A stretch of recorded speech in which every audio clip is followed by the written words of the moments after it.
নমস্কার, news prime নিউজে সবাইকে স্বাগত। আমি রয়েছে আপনাদের সাথে, আমি রাখছি চোখ রাখছি খবরে। বিনা প্রতিদ্বন্দ্বিতায় বিজেপির 12তম রাষ্ট্রীয় সভাপতি হিসেবে নির্বাচিত হলেন নীতিন নবীন। মঙ্গলবার বিজেপি সদর দপ্তরে আনুষ্ঠানিক ঘোষণা করেন দলের শীর্ষ নেতৃত্ব। প্রধানমন্ত্রী নরেন্দ্র মোদীর উপস্থিতিতে দায়িত্ব গ্রহণ করেন নীতিন নবীন। ভারতীয় জনতা পার্টির 12তম রাষ্ট্রীয় সভাপতি হিসেবে বিনা প্রতিদ্বন্দ্বিতায় নির্বাচিত হলেন বিহারের বাঁকিপুর বিধানসভা কেন্দ্রের বিধায়ক নীতিন নবীন। মঙ্গলবার বিজেপির কেন্দ্রীয় সদর দফতরে আনুষ্ঠানিকভাবে ঘোষণা করা হয় তার নাম। এদিন নিজে নীতিন নবীনকে মালা পরিয়ে অভিনন্দন জানান প্রধানমন্ত্রী নরেন্দ্র মোদী। প্রায় 55 মিনিটের দীর্ঘ ভাষণে দলীয় সংস্কৃতি ও সংগঠনের আদর্শ তুলে ধরেন প্রধানমন্ত্রী মোদী। বিজেপি এমন একটি দল যেখানে একজন কর্মীও সর্বোচ্চ দায়িত্বে পৌঁছাতে পারে। আমি নিজে বিজেপির একজন কর্মী। আজ নীতিনজি আমার বস, তিনি আমার কাজের মূল্যায়ন করবেন বলে নিজের বক্তব্যে জানিয়েছেন প্রধানমন্ত্রী নরেন্দ্র মোদী। প্রধানমন্ত্রী নরেন্দ্র মোদীর এই বক্তব্য দলীয় শৃঙ্খলা ও কর্মী ভিত্তিক রাজনীতির বার্তা বহন করে বলে মনে করছেন রাজনৈতিক পর্যবেক্ষকরা। और जब बात पार्टी के विषयों को आती है तब माननीय नितिन नवीन जी, मैं कार्यकर्ता हूं, वे मेरे बॉस हैं।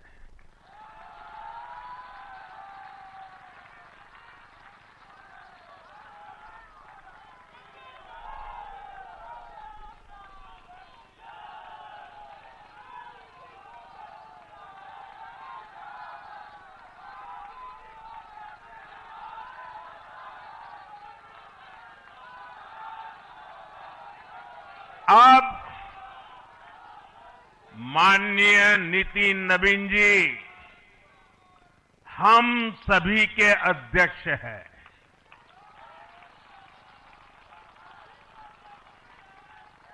और उनका दायित्व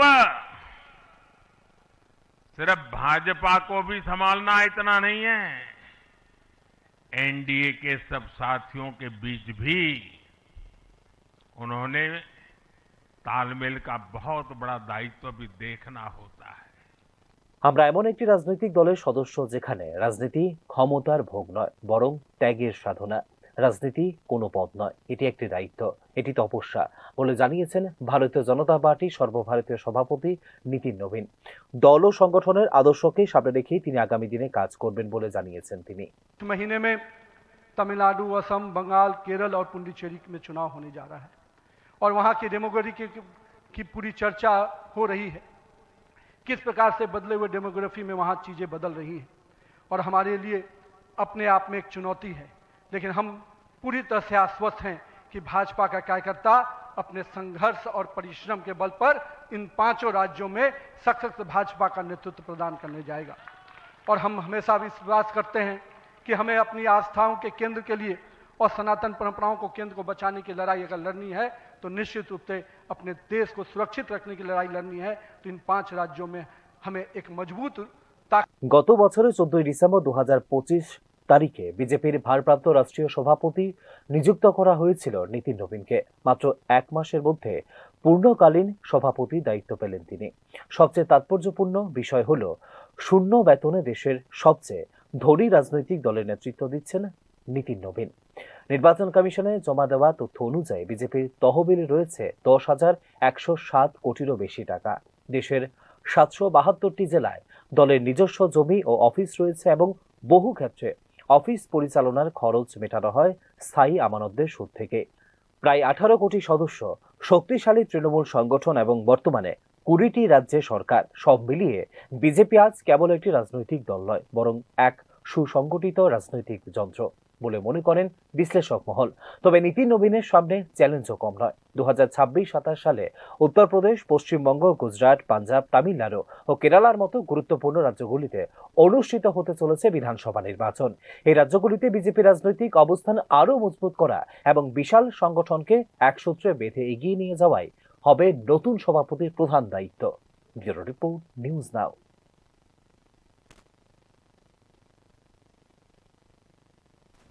কেন্দ্রীয় সরকারের পেনশন নীতির বিরুদ্ধে সরব হলো forum of civil pensioners association বা FCPA। পেনশন সংশোধন না করা 2025 সালের অর্থ আইন এবং 8ম কেন্দ্রীয় বেতন কমিশনের শর্তাবলী নিয়ে গভীর অসন্তোষ প্রকাশ করে সংগঠন। কেন্দ্রীয় সরকারের সাম্প্রতিক পেনশন নীতি 2025 সালের অর্থ আইন এবং অষ্টম কেন্দ্রীয় বেতন কমিশনের প্রস্তাবিত শর্তাবলী ঘিরে যে বিতর্ক তৈরি হয়েছে তা গভীর হচ্ছে ক্রমশ।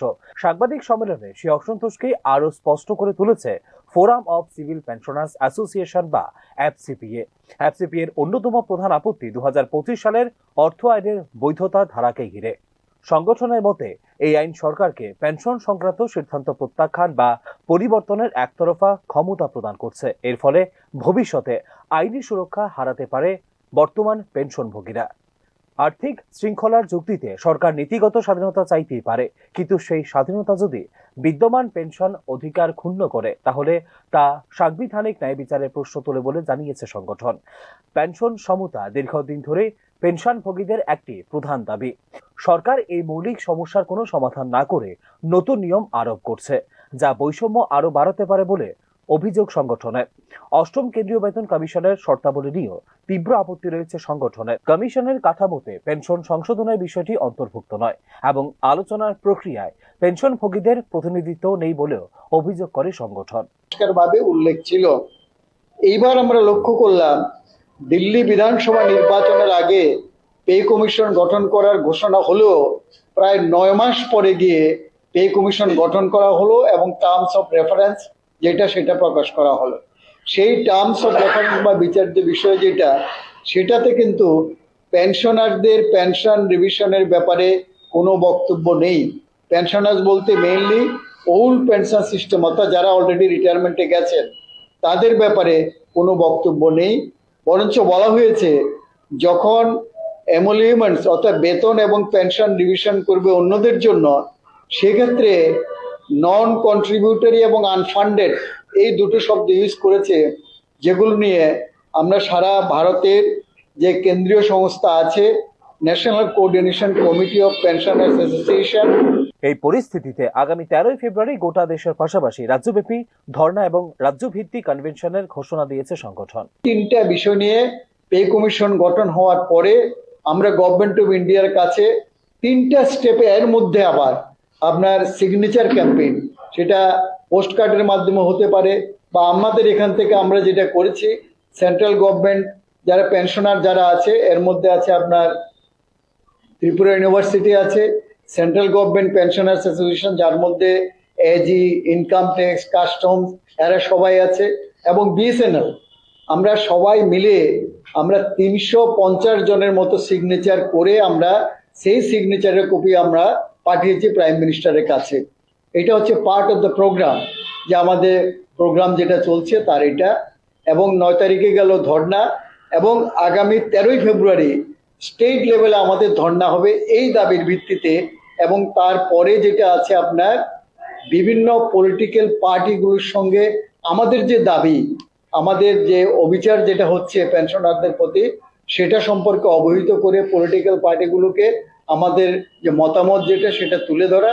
এবং এরপরে আছে আবার আমাদের যে কনভেনশন, আমরা এখানে 24শে অগাস্ট আমরা করেছি কনভেনশন। অর্থনৈতিক সংস্কারের নামে পেনশনভোগীদের অর্জিত অধিকার খর্ব করা হচ্ছে বলে এদিন অভিযোগ করে এফসিপিএ। সরকারের পক্ষে আর্থিক ভারসাম্য রক্ষা গুরুত্বপূর্ণ হলেও পেনশনভোগীদের সামাজিক নিরাপত্তা ও মর্যাদা রক্ষা সমানভাবে জরুরি। আলোচনা ও অন্তর্ভুক্তিমূলক নীতি নির্ধারণ ছাড়া সম্ভব নয় এই দ্বন্দ্বের সমাধান। পেনশন নীতি নিয়ে এই অসন্তোষ আগামী দিনে আরো বৃহত্তর আন্দোলনের রূপ নেবে বলে হুঁশিয়ারি দিয়েছে পেনশনারদের এই সংগঠন। ব্যুরো রিপোর্ট, নিউজ নাও। 8 বছরের শিশু নয়ন 1 সপ্তাহের ব্যবধানে হারালো মা বাবাকে। 17 দিন ধরে মায়ের দেহ পড়ে রয়েছে মর্গে। নয়নের গল্প কোনো একক পরিবারের ট্র্যাজেডি নয়, এটি আমাদের সমাজ ব্যবস্থা ও রাষ্ট্রীয় উদাসীনতার নির্মম প্রতিচ্ছবি। চরম দারিদ্র্য, চিকিৎসার অভাব ও প্রশাসনিক নিষ্ক্রিয়তার মাঝে 1 সপ্তাহের ব্যবধানে বাবা মা হারিয়ে অনাথ হয়ে যাওয়া 8 বছরের শিশুর এই পরিণতি মানবিকতা, সামাজিক দায়বদ্ধতা ও ক্ষমতাবানদের অগ্রাধিকারের প্রশ্নকে আবারও তুলে আনলো সামনে। সোনামুড়ার কুলুবাড়ির নতুন কলোনিতে ঘটে যাওয়া 8 বছরের নয়ন চন্দ্র নমর জীবনে বিপর্যয় নিছক একটি দুর্ঘটনা নয়, এটি হলো রাষ্ট্র প্রশাসন এবং সমাজের সম্মিলিত ব্যর্থতার এক নগ্ন দলিল। এক সপ্তাহেরও কম সময়ের ব্যবধানে বাবা মা হারিয়ে অনাথ হয়ে যাওয়া এই শিশুর কাহিনী আমাদের সামনে প্রশ্ন তোলে, দারিদ্র কি আজও মৃত্যুদণ্ডের সমান? নয়নের মা চম্পা দেবনাথের মৃত্যু কোনো জটিল রোগে নয়, বরং অর্থের অভাবে চিকিৎসা বন্ধ হয়ে যাওয়ার ফল। সরকারি হাসপাতাল থাকা সত্ত্বেও চিকিৎসা কার্যত থেমে যায়, যা প্রমাণ করে যে বিনামূল্যে চিকিৎসা এখনো বহু দরিদ্র মানুষের কাছে কাগজে প্রতিশ্রুতি মাত্র। কোনো সামাজিক সুরক্ষা বলয় বা তহবিল কার্যকর হয়নি জরুরি পরিস্থিতিতে।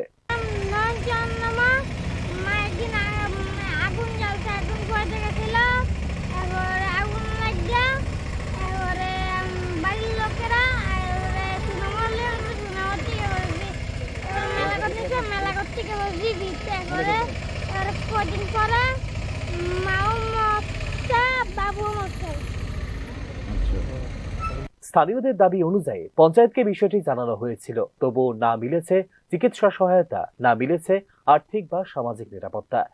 একদিকে সরকারি প্রকল্প এবং মানবিক সহায়তার দীর্ঘ তালিকা, অন্যদিকে বাস্তবে চরম অসহায় পরিবারটির পাশে দাঁড়ানোর মতো কোনো ব্যবস্থা, অস্তিত্বহীনতা। এই দ্বৈত বাস্তবতা সামনে আনে প্রশাসনিক ব্যর্থতাকে। হঠাৎ একদিন বউরা আগুন পোহাইতে যে ঠান্ডার সময় নাইটিতে আগুন লাগে, তখন আমরা গ্রামের লোকে তড়িঘড়ি করে ওরা হাসপাতাল নিয়ে যায়। মতিনের নম্বর ফার্স্ট সেকেন্ডার থেকে রেফার করে জিবিতে নেওয়ার পরে 7 থেকে 8 দিন পরে মারা যায়।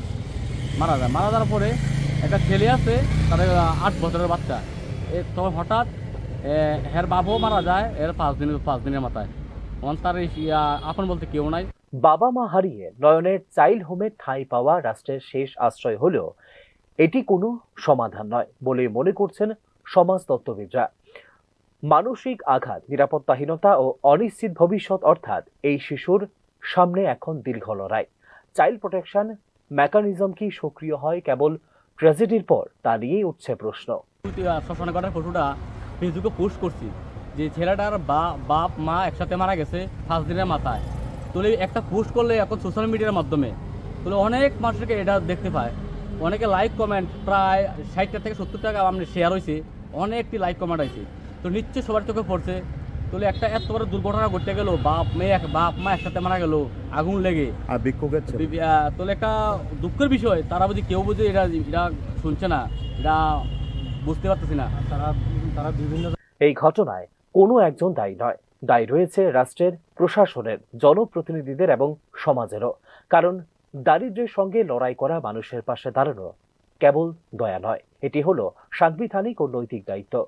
উন্নয়ন ও উৎসবের আড়ালে এখনো বহু মানুষ চিকিৎসা ও মর্যাদাপূর্ণ জীবনের ন্যূনতম অধিকার থেকেও বঞ্চিত। তা যেন চোখে আঙুল দিয়ে দেখিয়ে দিচ্ছে বছর 8 নয়ন। যদি এই ঘটনা আমাদের না নাড়া দেয়, তবে মানবিক অবক্ষয় কেবল শব্দ নয়, থাকবে বাস্তব সত্য হয়েই। ব্যুরো রিপোর্ট, নিউজ নাও। গ্রামের পরিকাঠামো উন্নয়নের লক্ষ্যে এক অভিনব ও পরিবেশ বান্ধব উদ্যোগ গ্রহণ করা হয়েছে শান্তির বাজারে।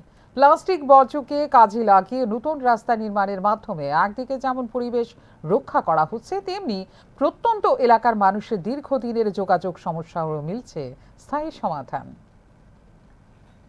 শান্তির বাজার মহকুমায় পূর্ত দপ্তরের উদ্যোগে প্লাস্টিক বর্জ্য ব্যবহার করে রাস্তা নির্মাণ শুধু একটি অবকাঠামোগত প্রকল্প নয়, বরং এটি পরিবেশ বান্ধব উন্নয়ন ও অন্তর্ভুক্তিমূলক অগ্রগতির একটি গুরুত্বপূর্ণ দৃষ্টান্ত।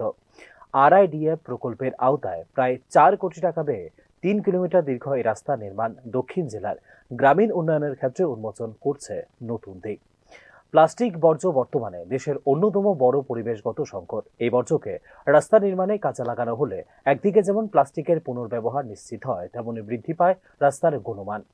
গবেষণা অনুযায়ী প্লাস্টিক মিশ্রিত বিটুমিন রাস্তার স্থায়িত্ব বাড়ায় এবং জল জমা বা ফাটলের সম্ভাবনা কমায়, ফলে রক্ষণাবেক্ষণের খরচও হ্রাস পায় দীর্ঘমেয়াদে।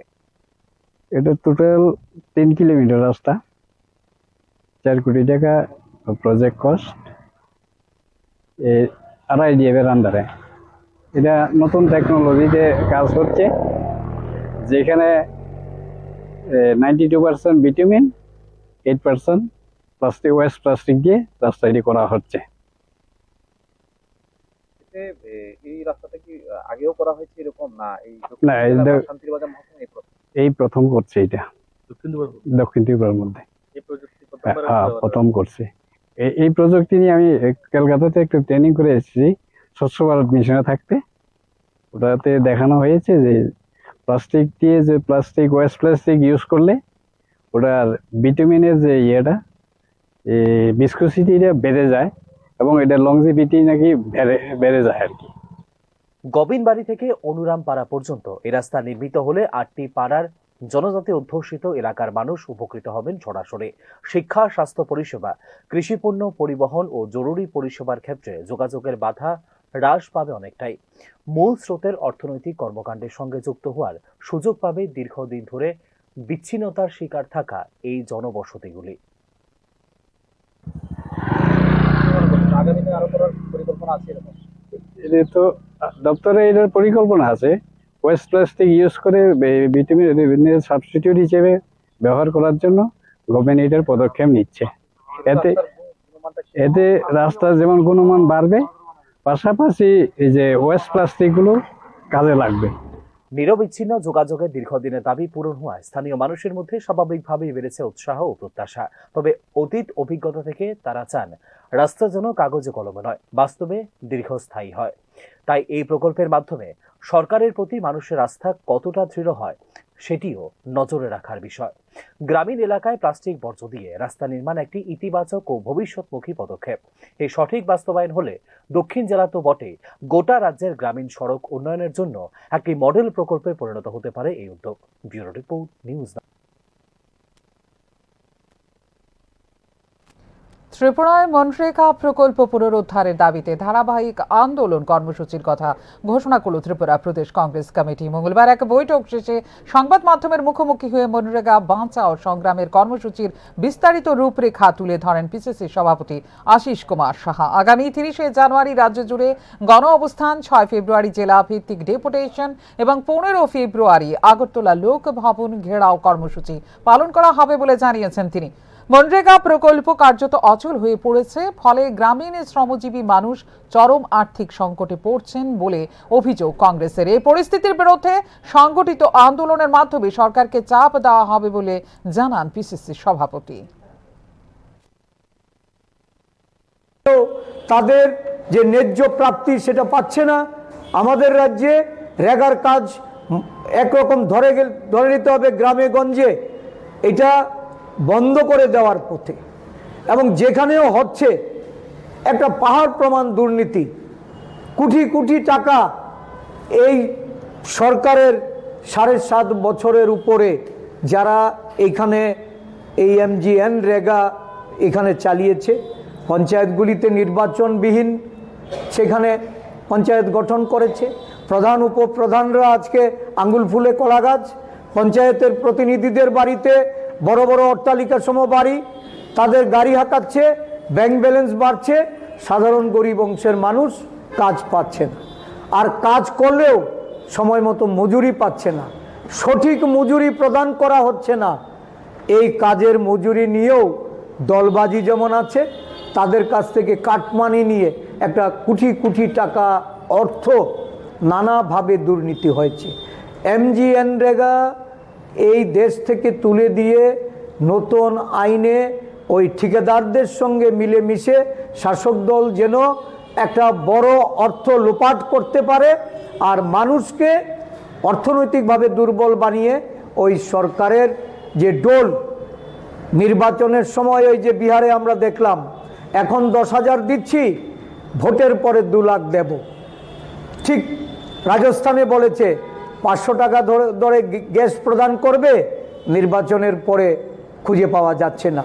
দিল্লিতে ওই মহিলাদের তাদেরকে 1,500 টাকা করে প্রদান করবে, এখন বলছে যে অর্থ না থাকলে কোথা থেকে টাকা প্রদান করবে। এই যে তাদের যে মুখ আর মুখোশের যে ব্যবধান, এই ব্যবধান ভারতবর্ষের মানুষ আজকে ধীরে ধীরে বুঝতে পারছে। আগামী দিনগুলিতে এই মনরেগার যে মুভমেন্ট আমরা বিজ্ঞান শুধু পাঠ্য বইয়ের পাতায় সীমাবদ্ধ নয়, বাস্তব জীবনের সঙ্গে তার গভীর যোগ রয়েছে। সেই উপলব্ধিকে সামনে রেখেই রাজ্যের ক্ষুদে বিজ্ঞানীদের মেধা, কৌতূহল ও উদ্ভাবনী চিন্তাধারার প্রকাশ ঘটাতে আয়োজন করা হয়েছে রাজ্যস্তরীয় বাল বৈজ্ঞানিক প্রদর্শনী। এই প্রদর্শনী একদিকে যেমন শিক্ষার্থীদের বিজ্ঞান চর্চায় উৎসাহিত করছে, তেমনি অন্যদিকে সমাজের বিভিন্ন সমস্যার প্রতি তাদের দৃষ্টিভঙ্গি ও সমাধানের ভাবনাকেও তুলে ধরা হয়েছে এই প্রদর্শনীতে। উমাকান্ত একাডেমি ইংরেজি মাধ্যম বিদ্যালয়ে মঙ্গলবার অনুষ্ঠিত হল 53তম রাজ্যস্তরীয় বাল বৈজ্ঞানিক প্রদর্শনী। প্রদর্শনের উদ্বোধন করেন বিজ্ঞান ও প্রযুক্তি দপ্তরের মন্ত্রী অনিমেষ দেববর্মা। রাজ্যস্তরীয় বাল বৈজ্ঞানিক প্রদর্শনী শুধুমাত্র একটি প্রতিযোগিতামূলক অনুষ্ঠান নয়, বরং এটি ভবিষ্যৎ প্রজন্মের মধ্যে বিজ্ঞান মনস্কতা, যুক্তিবোধ ও উদ্ভাবনী চিন্তার বীজ বপনের একটি গুরুত্বপূর্ণ মাধ্যম। বর্তমান সময়ে যখন কৃত্রিম বুদ্ধিমত্তা, পরিবেশ সংকট ও প্রযুক্তি নির্ভর জীবন ব্যবস্থার দ্রুত পরিবর্তনশীল, তখন ছোটবেলা থেকে বিজ্ঞান চর্চায় যুক্ত হওয়া অপরিহার্য হয়ে উঠেছে শিক্ষার্থীদের জন্য। ক্ষুদে বিজ্ঞানীরা বইয়ের গণ্ডির বাইরে এসে বাস্তব সমস্যার সমাধানে নিজেদের ভাবনা ও সৃজনশীলতা তুলে ধরার সুযোগ পায় এই ধরনের প্রদর্শনীর মাধ্যমে। স্পেশাল সেক্রেটারি সাহেব বলছিলেন, across Tripura, from all mediums, they have come to participate in this exhibition. আমার কাছে সায়েন্স এক্সিবিশন, এই যে প্রদর্শনী, এই প্রদর্শনের একটা গুরুত্ব আছে। I really encourage SCRT, School Education Department, all other related department to have exhibition. কেন এটা বলছি? এক্সিবিশন জিনিসটা হলে পর ছাত্রছাত্রীরা ইন্ডিপেন্ডেন্টলি তারা চিন্তা ভাবনা করার সুযোগটা পায়। আপনারা যে ক্লাসরুমে তাদের পড়ান a+b² তখন স্টুডেন্টদের আর কোনো সুযোগ থাকে না। বাট এই যে প্রদর্শনীটা হবে, মডেলটা তৈরির ক্ষেত্রে ইন্ডিপেন্ডেন্টলি তারা চিন্তা করবে, টিম ওয়ার্ক কী করে করতে হবে সেগুলো নিয়ে তারা চিন্তা ভাবনা করবে। It is learning through team work and curiosity. এই যে জানার যে একটা আগ্রহ, আবিষ্কার করার যে একটা আগ্রহ, এই আগ্রহটা কিন্তু প্রকাশ করার একটা সুযোগ এই ধরনের এক্সিবিশনেই হয়ে থাকে। পরিবেশ সংরক্ষণ, পুনর্নবীকরণযোগ্য শক্তি, জল সংরক্ষণ, স্বাস্থ্য সচেতনতা ও ডিজিটাল প্রযুক্তির মতো বিষয়গুলোতে তাদের প্রকল্পগুলি ভবিষ্যৎ সমাজ গঠনে নতুন দিশা দেখাতে সক্ষম। একই সঙ্গে এই ধরনের কর্মসূচির মধ্য দিয়ে দলগত কাজ, উপস্থাপনা দক্ষতা এবং গবেষণা ভিত্তিক চিন্তাধারার বিকাশ ঘটে শিক্ষার্থীদের মধ্যে। Of this year's exhibition is Vikshit Bharat, Atmanirbhar Bharat. If really we want to become Atmanirbhar, we have to give priority to science, technology, engineering, and exactly at this state level, the science exhibition is happening here. It is aiming towards that way.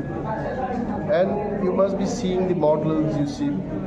Students came from different parts of the states, and they already had competition among themselves at the district level. Only those champions, they have come here to show their models, and by doing this, the students are mentally being trained, and they learn how to invent science model, technology, and definitely this will help them in their future. We can see that the young scientists coming up, even from Tripura, there are models. This definitely will be appreciated at the national level also. So this is to shape their mind, and this is to train them how to invent things, how to think independently. I think this exhibition is aiming at that. Thank you. তবে বিশ্লেষণে উঠে আসে কিছু চ্যালেঞ্জও। অনেক ক্ষেত্রে পর্যাপ্ত পরিকাঠামো, বৈজ্ঞানিক উপকরণ ও প্রশিক্ষণের অভাবে সমান সুযোগ পায় না গ্রামীণ ও প্রান্তিক এলাকার শিক্ষার্থীরা। এছাড়াও প্রদর্শনী পরবর্তী পর্যায়ে প্রতিভাবান শিক্ষার্থীদের উদ্ভাবনগুলিকে কিভাবে আরো উন্নত করা যায় বা বাস্তবায়নের পথে এগিয়ে নিয়ে যাওয়া যায় তা নিয়ে এখনো রয়েছে স্পষ্ট রূপরেখার অভাব। তবে সার্বিক পরিস্থিতিতে তৃণমূল পর্যায়ের শিক্ষা ব্যবস্থায় রাজ্যস্তরীয় বাল বৈজ্ঞানিক প্রদর্শনী একটি ইতিবাচক ও দূরদর্শী উদ্যোগ। তবে এই উদ্যোগকে আরো ফলপ্রসূ করতে হলে গ্রামীণ শহুরে বৈষম্য দূর করা, নিয়মিত বিজ্ঞান কর্মশালা আয়োজন এবং নির্বাচিত প্রকল্পগুলিকে গবেষণা প্রতিষ্ঠান বা শিক্ষা ক্ষেত্রের সঙ্গে যুক্ত করার প্রয়োজন রয়েছে বলে মনে করছেন শিক্ষা অনুরাগী মহল। তবেই সত্যিকার অর্থে ভবিষ্যৎ বিজ্ঞানী ও উদ্ভাবকদের প্রস্তুত করার একটি শক্তিশালী মঞ্চ হয়ে উঠতে পারবে এই ধরনের কর্মসূচি। Bureau report. শীতের আগমন মানেই একসময় বাঙালির জীবনে ফিরে আসতো খেজুরের রসের সুমিষ্ট স্বাদ ও গ্রাম ত্রিপুরার চিরচেনা ভোরের ছবি। কালের পরিবর্তনে আজ সেই ঐতিহ্য প্রায় হারিয়ে যেতে বসেছে। তবুও কিছু মানুষের একান্ত প্রচেষ্টায় মাঝে মাঝে চোখে পড়ে সেই অতীতের স্মৃতিচিহ্ন। তেলিয়ামুড়া বাজারে এমনই এক শীতের সকালে খেজুরের রস বিক্রির দৃশ্য শুধু নস্টালজিয়া নয়, গ্রাম ত্রিপুরার হারিয়ে যেতে বসা সংস্কৃতির বর্তমান বাস্তবতাকেও সামনে এনে দেয় নতুন করে। শীত এলেই এক সময় বাঙালির ঘরে ঘরে ফিরত খেজুরের রসের মিষ্টি ঘ্রাণ। গ্রামের ভোর মানেই ছিল খেজুরের গাছ বেয়ে নামা সাদা রস, হাঁড়িতে জমে ওঠা সেই সুমিষ্ট পানীয়। কিন্তু নগরায়ন, জীবনযাত্রার পরিবর্তন এবং পেশাগত অনাগ্রহের ফলে আজ ক্রমশ বিলুপ্তির পথে এই ঐতিহ্য। মঙ্গলবার তেলিয়ামুড়া বাজার এলাকায় যে দৃশ্য দেখা গেল তা যেন সেই হারিয়ে যেতে বসা সংস্কৃতির এক জীবন্ত দলিল। ভোরের আলো ফোটার আগে খেজুর গাছ থেকে রস সংগ্রহ করে প্রায় 70 বছর বয়সী দুলাল মিয়া বাইসাইকেলে করে হাজির হন তেলিয়ামুড়া বাজারে। শীতের কনকনে ঠান্ডা উপেক্ষা করে তাঁর এই উদ্যোগ শুধুমাত্র জীবিকার তাগিদে নয়, বরং দীর্ঘদিনের অভ্যাস ও ঐতিহ্যের প্রতি এক গভীর ভালোবাসার বহিঃপ্রকাশ বলে মনে করছেন স্থানীয়রা। আধুনিক বাজার ব্যবস্থায় যেখানে প্যাকেটজাত পানীয়ের দাপট, সেখানে খোলা হাঁড়িতে খেজুরের রস বিক্রির এই ছবি নজর কাড়ে স্বাভাবিকভাবে। কি নিয়ে আইছেন আপনি? খেজুরের রস। খেজুরের রস? হ্যাঁ। এ কি বিক্রি করতে আনছেন? বিক্রি করি। কত টাকা গ্লাস? 20 টাকা। এ কি আপনার নিজের গাছ নাকি? না, পরে মানুষের। আচ্ছা। মানুষের সপ্তাহে 3 দিন আমি আনি, 2 দিন তারারে দেই মালিকরে। আচ্ছা।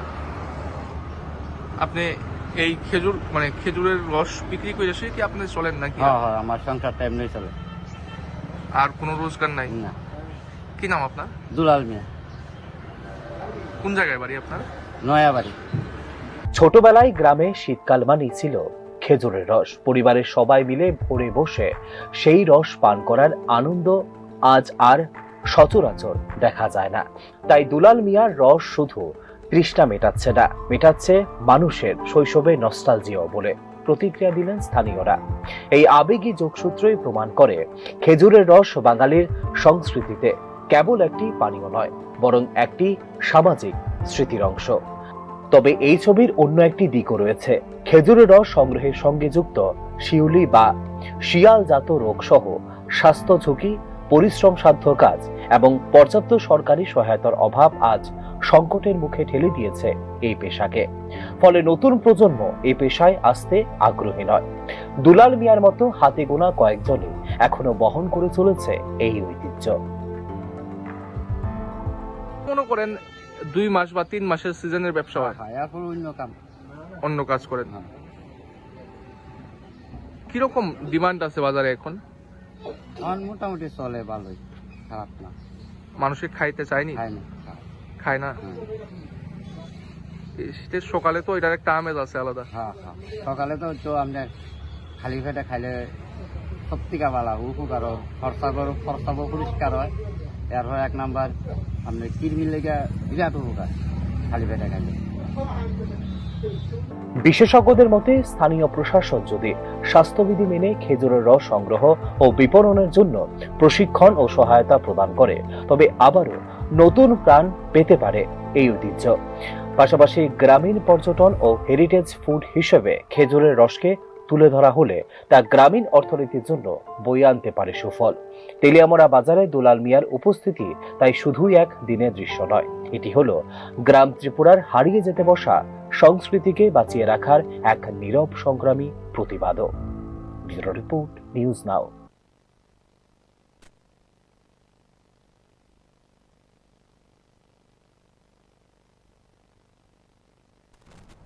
এখনকার মতো এই মুহূর্তের সংবাদ এই পর্যন্তই। অন্যান্য আপডেটস দেখার জন্য অবশ্যই নজর রাখতে হবে নিউজ নাও পর্দায়। নমস্কার, শুভরাত্রি।